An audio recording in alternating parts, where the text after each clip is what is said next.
Noong 1933, ginulantang ang bansang France sa karumaldumal na pagpatay na ginawa ng Papin sisters, sina Christine at Leah.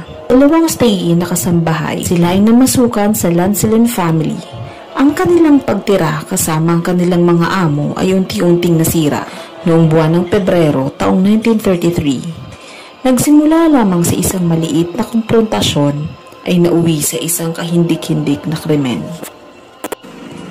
Inatake ng magkapatid ang kanilang amo na si Madam Leonie at ang anak niyang babae na si Genevieve. Kanilang dinukot ang mga mata ng mag-ina. Di pa nakontento ang magkapatid at kumuha sila ng kutsilyo at martilyo. Pinaghahataw ang ulo ng mag-ina at sinapchap ang katawan. Agad nahuli ang dalawa. Maski ang kapulisan ay masuka-suka at nanghina nang makita ang crime scene. Nahatulan ng death penalty si Christine Papin habang ang kapatid nitong si Leah ay mas mababa ang sentensya. Ang kwento ng Papin sisters ay maituring na pinakabrutal sa history ng French crimes.